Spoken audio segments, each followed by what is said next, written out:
कहानी की शुरुआत साल 1654 अटलांटिक महासागर से शुरू होती है, जहां एक जहाज तूफान में फंसकर समुद्र में डूब रहा होता है और उसी के साथ जहाज में मौजूद एक बेहद खास बॉक्स भी गहरे पानी में समा जाता है। अगले सीन में कहानी सितंबर 2009 में आती है। यहाँ कुछ लोग उसी डूबे हुए जहाज की खोज करते दिखाई देते हैं। उन्हें जहाज में कई कीमती चीजें मिल चुकी होती हैं। शिप को तलाशने वाला व्यक्ति है वॉल्टर, लेकिन वॉल्टर की टीम अभी भी समुद्र में तलाश कर रही है, क्योंकि उन्हें वह खास बॉक्स नहीं मिला है जो हमने शुरुआत में डूबते देखा था। घंटों की खोजबीन के बाद आखिरकार वह बॉक्स भी उन्हें मिल जाता है। इसके बाद सीन में आता है जेम्स, जो वॉल्टर का दोस्त और पार्टनर है। दोनों खुश होते ही हैं कि तभी अचानक स्पेन की पुलिस आती है और वॉल्टर की टीम को और उनके जहाज को अपनी गिरफ्त में ले लेती है। सीन कट होता है कोर्ट रूम में, जहां पता चलता है कि वॉल्टर ने उस जहाज को खोजने के लिए स्पेन सरकार से कोई अनुमति नहीं ली थी, क्योंकि वह जहाज स्पेन के समुद्री क्षेत्र के बहुत करीब डूबा था। इसीलिए स्पेन की सरकार फैसला करती है कि जहाज से मिली सारी कीमती चीजें स्पेन के ही पास रहेंगी। इसके बाद वॉल्टर अब मार्गेट नाम की एक लेडी से बात कर रहा होता है। असल में दोनों ही इंग्लैंड देश के रहने वाले हैं। मार्गेट इंग्लैंड सरकार की एक अधिकारी है। अब तक इंग्लैंड की सरकार ही वॉल्टर को उस खोए हुए खजाने को खोजने में पूरा सपोर्ट दे रही थी, लेकिन स्पेन सरकार साथ न देने की वजह से वॉल्टर के हाथों से वह खजाना निकल जाता है। इसके बाद सीन में दिखाते हैं कि मिलिट्री उस खजाने को लेकर बैंक ऑफ स्पेन पहुंचती है। इस बैंक की सिक्योरिटी हेड का नाम है गुस्ताव। फिर वह खजाना बैंक के अंदर सुरक्षित जगह पर ले जाया जाता है। इसके बाद कहानी यहाँ से एक साल आगे बढ़ती है। साल 2010 में अब हमें दिखाया जाता है एक बेहद तेज तर्रार और इंटेलिजेंट लड़का टॉम। हाल ही में उसने हाई लेवल इंजीनियरिंग की पढ़ाई पूरी की है और इसी कारण कई बड़ी बड़ी कंपनियां उसे जॉब ऑफर कर रही हैं। हमारी कंपनी में आओ, इतना सैलरी देंगे, वो सैलरी देंगे, लेकिन टॉम सभी ऑफर्स को रिजेक्ट कर देता है, क्योंकि आम लोगों की तरह एक नॉर्मल नौकरी करना उसे पसंद ही नहीं। इसी वजह से उसके पापा भी बहुत टेंशन में रहते हैं। जल्दी फैसला करो, जिंदगी में क्या करना है तय करो। इसी दौरान अचानक किसी का टॉम को मैसेज आता है, बाहर आओ। टॉम समझ नहीं पाता कि उसे मैसेज किसने किया है। फिर भी वह बाहर निकल आता है, जहाँ एक आदमी उसे एक कोट थमाता है। उस कोट की जेब में एक एड्रेस होता है कि उसे कहाँ पहुंचना है। टॉम उस जगह पहुंचता है जहाँ एक पार्टी चल रही होती है। वह सोचता है आखिर मुझे किसने बुलाया। तभी एक लड़की उसके पास आती है और उसे थोड़ी दूर आगे अपने साथ लेकर आगे बढ़ती है। वहीं पास में खड़े एक शख्स के करीब जाकर वह उससे बात करने का नाटक करती है और चुपचाप उसका पर्स चुरा लेती है। टॉम पूछता है, तुमने उसका पर्स क्यों चुराया? तो वह कहती है, मेरे पास तो कोई पर्स चुराया ही नहीं। लेकिन जब टॉम देखता है तो वही चोरी किया हुआ पर्स उसकी जैकेट की जेब में रखा होता है, यानी कि वह बहुत बड़ी चोर है। इसके बाद वह टॉम को वहां से दूसरी जगह ले जाती है और उसे मिलवाती है वॉल्टर से, जिसे हम पहले देख चुके हैं। यहाँ वॉल्टर टॉम को बताता है, हम दुनिया के सबसे मुश्किल और सुरक्षित लॉकर से चोरी करने वाले हैं। उस लॉकर को मिरेकल ऑफ इंजीनियरिंग कहा जाता है। ये लॉकर कैसे काम करता है, कैसे खुलता है, ये बात बैंक वालों के अलावा किसी को पता नहीं। इसलिए हमें तुम्हारी मदद चाहिए, क्योंकि टॉम एक बेहद इंटेलिजेंट इंजीनियर है। इसलिए वॉल्टर को लगता है कि टॉम इस लॉकर के सिस्टम को समझकर उसे खोल सकता है। शुरुआत में टॉम यह सब करने के लिए तैयार नहीं होता, लेकिन थोड़ी देर सोचने के बाद उसे लगता है कि शायद यही वह अलग अनोखा काम है जो वह हमेशा से करना चाहता था। इसलिए वह घर लौटकर बैंक ऑफ स्पेन के मिरेकल ऑफ इंजीनियरिंग लॉकर पर रिसर्च शुरू करता है,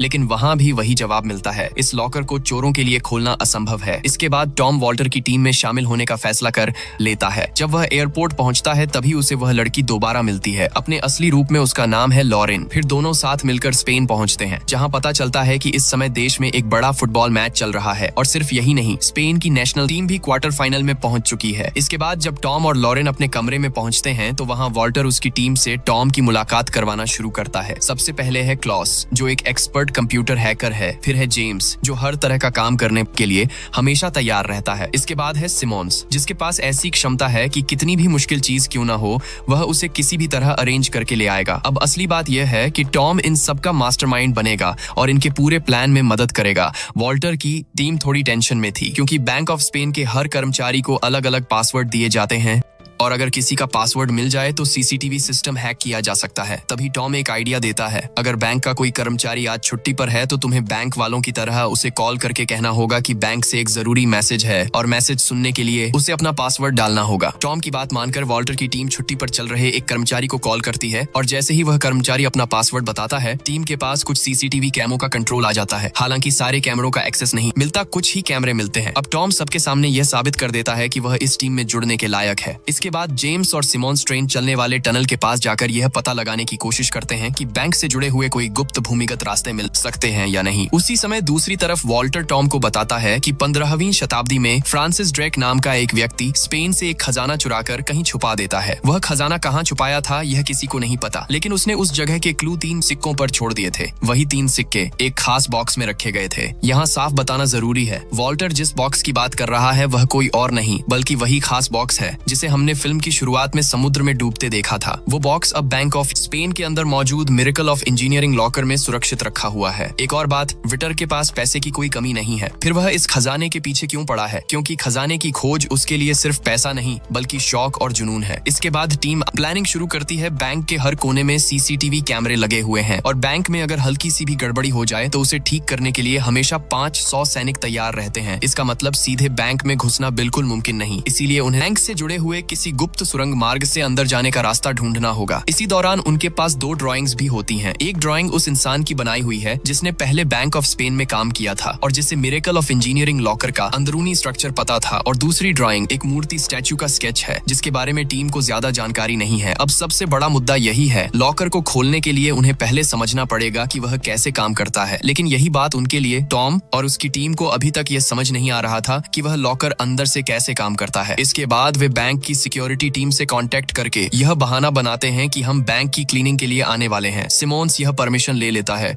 और साथ ही क्लीनिंग कंपनी की तरह दिखने वाली एक फेक वैन भी तैयार कर लेता है। उधर दूसरी तरफ स्पेन के लोग खुशी से झूम रहे हैं क्योंकि उनकी फुटबॉल टीम क्वार्टर फाइनल जीत चुकी है। इसी बीच वॉल्टर की टीम में एक नई दिक्कत आ जाती है। उन्हें बैंक के अंदर जाकर एक डिवाइस की मदद से स्कैन करके मिरेकल ऑफ इंजीनियरिंग लॉकर का ब्लूप्रिंट लाना होता है। लेकिन जेम्स अपना भेष बदलकर बैंक में नहीं जा सकता क्योंकि वह पहले एक सैनिक रह चुका है और जैसे ही वह बैंक के अंदर जाएगा फेस स्कैनर उसकी पहचान निकाल लेगा और बैंक के लोगों को तुरंत शक हो जाएगा। इसलिए टॉम कहता है मैं बैंक के अंदर जाऊंगा। अगले दिन बैंक का सिक्योरिटी हेड गुस्ताव बैंक पहुंचता है और उसी के साथ क्लीनिंग स्टाफ बने सिमोन्स और टॉम भी बैंक के अंदर प्रवेश करते हैं। वॉल्टर की टीम सीसीटीवी पर यह सब देख रही होती है और तभी भेष बदलकर लॉरेन भी बैंक के अंदर पहुंच जाती है। वह खुद को उन अधिकारियों में से एक दिखाती है जो बैंक में मौजूद महंगी पेंटिंग्स की सुरक्षा की जांच करते हैं। यही उसकी मुलाकात गुस्ताव से भी होती है। बातों बातों में वह उसे काफी कप पकड़ाती है और फिर वापस ले लेती है। यह उसने क्यों किया यह बात आगे चलकर पता चलेगी। फिर सिमोन्स बेसमेंट में मौजूद सर्वर रूम तक पहुंचता है और जैसे ही वह वहां एक खास तौर पर छोटा सा डिवाइस लगाता है बैंक के सीसीटीवी कैमरों का पूरा कंट्रोल क्लॉस के पास पहुंच जाता है। इधर लॉरेन को एक पेंटिंग चेक करने के बहाने एक अलग कमरे में भेज दिया जाता है। वह भी पेंटिंग चेक करने का नाटक करती रहती है और क्लॉस उसकी हर हरकत को रिकॉर्ड कर लेता है। इसके बाद वह कमरे में रखे एक छोटे से लॉकर को खोलने की कोशिश करती है, लेकिन सीसीटीवी फुटेज में गुस्ताव को सिर्फ वहीं दिखता है कि वह पेंटिंग चेक रही है। क्योंकि क्लॉस उसकी स्क्रीन पर रिकॉर्ड किया हुआ वीडियो चलाता है, उस छोटे लॉकर से उसे एक चाबी मिलती है जिसे वह तुरंत स्कैन कर लेती है। उधर थॉम भी एक खाली कमरे में पहुंचता है क्योंकि ठीक इसी कमरे के नीचे मिरेकल ऑफ इंजीनियरिंग लॉकर मौजूद होता है, इसलिए वह वहीं एक डिवाइस रखकर नीचे मौजूद लॉकर को स्कैन करना शुरू कर देता है। उधर लॉरेन चाबी को स्कैन करके वापस वहीं रख देती है। उसी समय बैंक का ओनर वहीं पहुंच जाता है और उसकी बातचीत लॉरेन से होती है, लेकिन उसे इस बात का जरा सा भी अंदाजा नहीं होता कि उसने चाबी को उठाया था। इधर थॉम स्कैनर लगा ही चुका होता है कि अचानक कुछ लोग उसी कमरे में मीटिंग करने आ जाते हैं, लेकिन वह नीचे की तरफ होने के कारण किसी को दिखाई नहीं देता। उधर लॉरेन को एक और पेंटिंग चेक करने के लिए दूसरे कमरे में भेज दिया जाता है और वहां से भी उसे एक और चाबी मिलती है जिसे वह स्कैन कर लेती है। इधर थॉम बहुत देर तक स्कैनर लगाए रखता है और यही गलती बैंक की सिक्योरिटी को अलर्ट कर देती है। अलार्म बजना शुरू हो जाता है, सिक्योरिटी हाई अलर्ट पर चली जाती है, यहाँ तक कि मिलिट्री भी तैयार खड़ी हो जाती है। उधर लॉरेन जैसे ही दूसरी चाबी वापस रखने वाली होती है, बैंक का ओनर आता है और उसे तुरंत बाहर ले जाता है।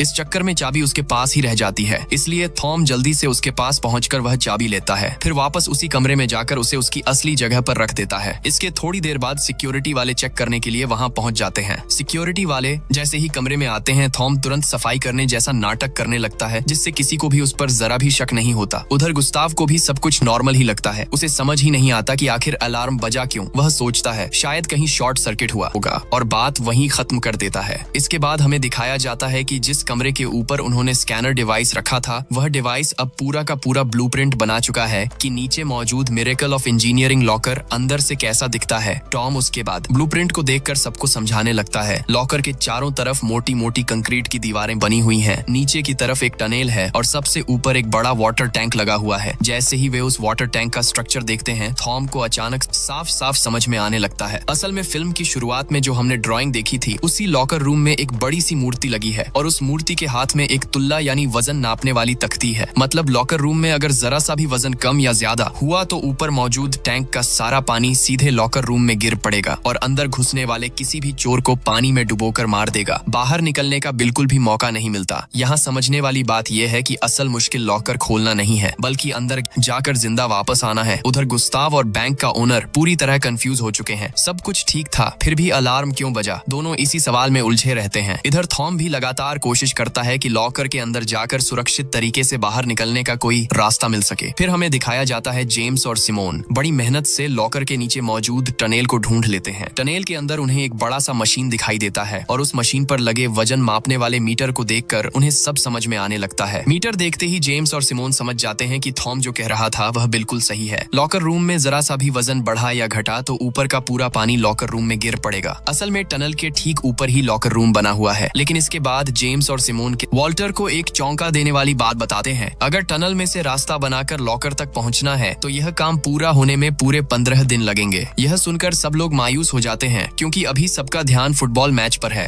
और 15 दिन बाद मैच खत्म हो जाएगा, यानी फिर से सबका ध्यान बैंक पर आ जाएगा, जिससे चोरी करना लगभग असंभव हो जाएगा। इसी परेशान माहौल में वॉल्टर खिड़की से बाहर देखता है तो उसे एक बात नोटिस होती है। बैंक के सारे सीसीटीवी कैमरे सड़क पर फुटबॉल मैच देख रही भीड़ की तरफ घूमे हुए हैं। यह देखकर टीम को एक नया आइडिया आता है। अगर टनल से अंदर घुसना मुमकिन नहीं तो क्यों ना बैंक की छत से अंदर जाए, और इसके लिए सबसे सही दिन होगा फुटबॉल फाइनल का दिन, क्योंकि उस समय पूरा देश मैच में डूबा होगा। टीम यही फैसला करती है कि चोरी फाइनल वाले दिन ही करनी है। लेकिन वहीं दूसरी तरफ गुस्ताव को बैंक की असली क्लीनिंग कंपनी से खबर मिलती है कि पिछले 2 दिनों से उनके किसी भी कर्मचारी ने बैंक में कदम ही नहीं रखा। यानी साफ है जिसने बैंक में क्लीनिंग के नाम पर गुस्सा था वह कोई और था। गुस्ताव तुरंत सिमोन्स और थॉम की फर्जी प्रोफाइल निकालकर सबूतों के साथ बैंक के ओनर को बताता है, किसी ने हमारे बैंक में घुसने की कोशिश की है, हमें और सावधान रहना होगा। यही खबर धीरे धीरे वॉल्टर की टीम तक भी पहुंचती है कि अब गुस्ताव को सिमोन्स के साथ थॉम पर पूरा शक हो चुका है। इसका मतलब है कि उनकी असली पहचान लगभग खुल चुकी है। और फिर वॉल्टर तुरंत मार्गेट को कॉल करता है। वह कहता है, हमारी तरफ के 2 लोग गायब हो गए हैं, इन्हें इंग्लैंड की पुलिस ने गिरफ्तार किया है। तुम्हें यह बात बैंक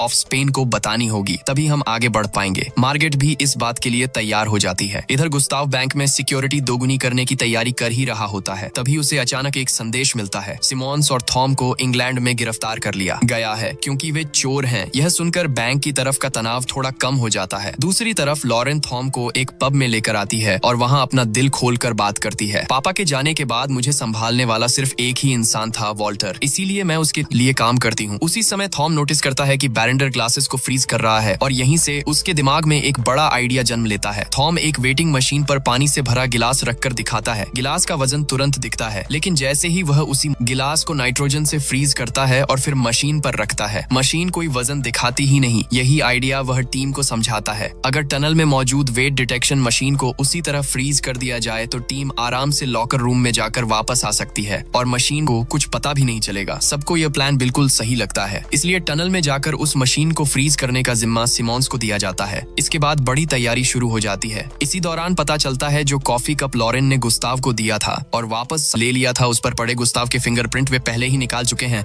उधर वॉल्टर पुराने 3 प्राचीन कॉइन खरीद लेता है। यह क्यों जरूरी है ये आगे समझ में आएगा।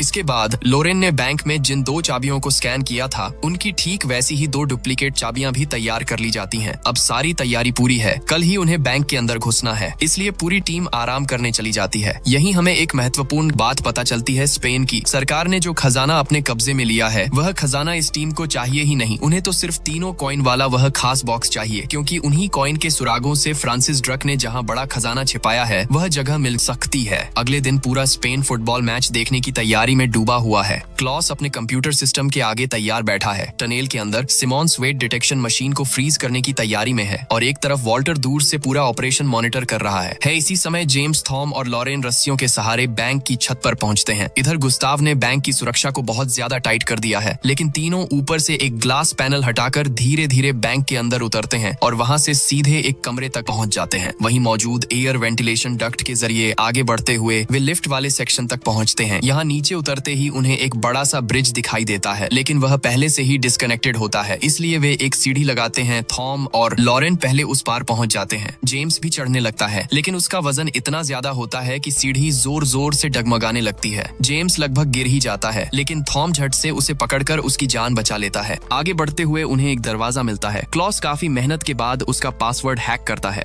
और कोड बताता है। पासवर्ड डालते ही जैसे ही वह लोग कोड एंटर करते हैं, दरवाजा खुल जाता है और आखिरकार यह लोग मिरेकल ऑफ इंजीनियरिंग वाले उस खास लॉकर तक पहुंच जाते हैं। जैसे ही अंदर आते हैं, यह लोग पहले से ही लिए हुए गुस्ताव के फिंगरप्रिंट को एक डिवाइस में लगाते हैं और फिर अपने पास तैयार रखी हुई डुप्लीकेट चाबियां डालकर घुमाते हैं और तभी लॉकर खुल जाता है।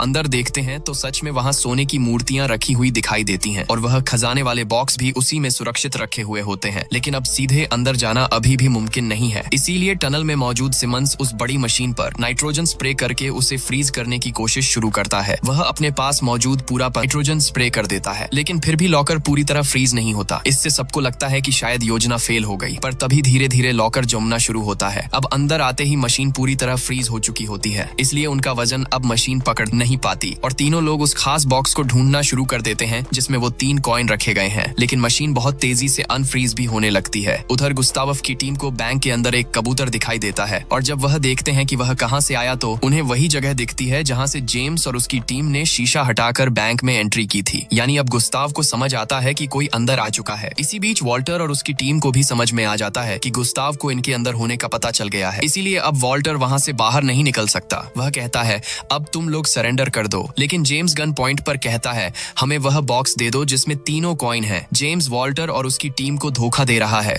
यह बात अब सबको समझ आ जाती है और ठीक उसी समय लॉकर का दरवाजा भी बंद हो जाता है क्योंकि मशीन अनफ्रीज हो चुकी है और अब उनका वजन दोबारा डिटेक्ट हो गया है। उधर गुस्ताव की टीम को भी सब पता चल चुका है, इसीलिए मिलिट्री पूरी तरह तैयार होकर बैंक की रक्षा में खड़ी हो जाती है। इधर लॉकर के अंदर पानी भरना शुरू हो जाता है। तभी जेम्स 3 कॉइन वाला बॉक्स पकड़कर उसी दिशा में तैरते हुए जाने लगता है जहाँ से पानी अंदर आ रहा है। बाकी 2 लोग उतनी तेजी से आगे नहीं बढ़ पाते। तभी टॉम को समझ आता है कि जब लॉकर पूरा पानी से भर जाएगा तभी पानी आना रुकता है। यानी उन्हें टनल में मौजूद वजन मापने वाली मशीन को यह यकीन दिलाना होगा कि लॉकर के अंदर बहुत ज्यादा वजन यानी पानी भर चुका है। इसलिए टनल में मौजूद सिमंस अपने पास के सारे सिलेंडर उस मशीन पर रखता जाता है ताकि वजन बढ़ जाए। उधर इसी दौरान सिमोन ने सीसीटीवी हैक करने के लिए सर्वर रूम में जो छोटा डिवाइस लगाया था, जैसे ही गुस्ताव की टीम उसे निकाल देती है, कैमरों का पूरा कंट्रोल फिर से गुस्ताव को मिल जाता है। लॉकर के अंदर टॉम किसी तरह कैमरा हटा देता है। इसी बीच जेम्स किसी तरह लॉकर से बाहर निकल जाता है और टनल में सिमंस ने मशीन पर इतना वजन रख दिया कि मशीन ओवरलोड हो जाती है और पानी आना रुक जाता है। टॉम के कैमरा हटाने की वजह से अब वॉल्टर और क्लाउस को यह भी पता नहीं चल रहा कि टॉम और लॉरेन जिंदा हैं या नहीं। उधर गुस्ताव अपनी टीम को लेकर जैसे ही लॉकर रूम में पहुंचता है, उसे अंदर कोई दिखाई नहीं देता, यानी टॉम और लॉरेन दोनों वहां से भाग चुके हैं। उधर वॉल्टर के ईयरफोन में अचानक टॉम और लॉरेन की आवाज आने लगती है क्योंकि दोनों बहुत मुश्किल से बैंक से बाहर निकलकर भीड़ वाले इलाके में आ पहुंचते हैं। मिलिट्री भी उनका पीछा कर रही होती है, लेकिन उसी समय दोनों फुटबॉल टीम की यूनिफॉर्म पहन लेते हैं जिससे उन्हें पहचानना मुश्किल हो जाता है और उसी वक्त स्पेन की टीम फाइनल मैच जीत जाती है। शहर भर में जश्न शुरू हो जाता है। भीड़ इतनी ज्यादा होती है कि टॉम और लोरेन आराम से निकल जाते हैं। इसके बाद वॉल्टर मार्गेट से मिलने पहुंचता है और वहीं पता चलता है कि जेम्स असल में उसी के लिए काम कर रहा था। वही कॉइन बॉक्स चुराकर मार्गेट को देने के लिए थोड़ी बातचीत के बाद जेम्स वहां से चला जाता है। फिर मार्गेट उन 3 कॉइन्स की जांच करवाती है और तुरंत पता चलता है कि वे असली नहीं बल्कि नकली हैं। असल में पहले ही वॉल्टर ने 3 पुराने कॉइन्स खरीदे थे। असली कॉइन मिलते ही लोरेन ने चुपचाप उन्हें बदल दिया था, यानी वॉल्टर को शुरू से ही पता था कि जेम्स मार्गेट के लिए काम कर रहा है। अब असली 3 कॉइन वॉल्टर के पास हैं और इन्हीं कॉइन के निशानों में फ्रांसिस ड्रग द्वारा छिपाए गए बड़े खजाने का पूरा लोकेशन कोड छिपा है। जब वे उन क्लूज को डिकोड करते हैं, उन्हें पता चलता है कि वह खजाना बैंक ऑफ इंग्लैंड के नीचे छिपा हुआ है। इसके बाद लोरेन अपना भेष बदलकर बैंक ऑफ इंग्लैंड पहुंचती है, यानी अब यहाँ भी एक बड़ा चोरी का खेल शुरू होने वाला है। यहीं पर यह मूवी खत्म होती है। उम्मीद करता हूँ कि आपको यह मूवी पसंद आई होगी। धन्यवाद।